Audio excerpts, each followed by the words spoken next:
Hello, kumusta po kayong lahat mga par? Nandito naman tayo ulit upang magbigay reaction tayo.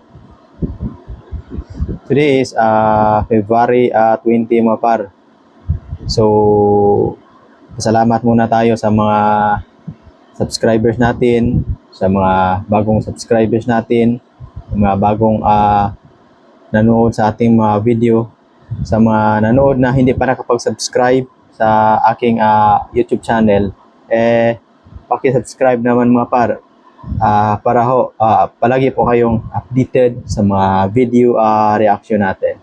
So ngayon, pag-usapan natin yung impeachment laban kay VP Sara mga par. Kasi yung nagpa-file ng case, nagpa-file ng impeachment laban kay VP Sara mga par, nanawagan po sila sa Malacanang, nanawagan po sila sa Supreme Court na ituloy na ang impeachment trial laban kay VP Sara mga par. Kasi yung Supreme Court ay nanawagan sa Senado na ituloy na ang impeachment trial laban kay VP Sara mga par. Ano ba ang dahilan? Sa dami-daming problema, sa dami-daming inaharap na problema ng ating bansa, bakit gusto nila mapatalsik si VP Sara mga par? Ano kaya ang dahilan kung gusto nila na madaliin yung pagpatalsik ni VP Sara? Siguro mga pare, takot na yung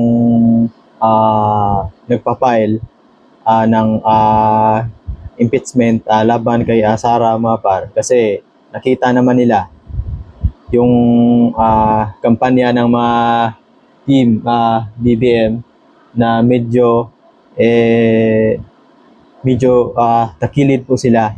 Kasi mga par, pag nagrarally yung team BBM, yung mga tao ay palagi pong sumisigaw na Duterte. So, yun siguro ang dahilan kung bakit gusto nilang madaliin ang pagpatalsik ni VP Sara sa bilang isang Vice President mga par. Bakit inuuna pa nila yung pa-impeach ni VP Sara? Di na nakita yung mga kababayan natin na naghirap dahil sa sobrang mahal ng bilihin ngayon.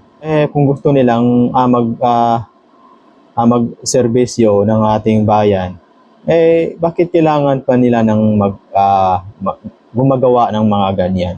Sana tulungan na lang tayo. Sana magtutulungan na lang yung mga namumuno ng ating bansa. Yung mga bar, may malalim na dahilan kung bakit gusto nila na madaliin ang pagpa-impeach si Sara. Gusto nilang madaliin na mapapatalsik si VP Sara mga par. Kasi hindi ako naniwala na wala silang plano. Kasi mga par ay nakita ng mga kongresista yung nag-file ng impeachment laban kay VP Sara na marami ang nagsuporta sa mga Duterte. Kaya gusto nila na madaliin yung pagpa-impeach ni VP Sara. So, tingnan na lang natin mga par kung ano yung takbo ng pagbatalsik nila ni VP Sara mga par.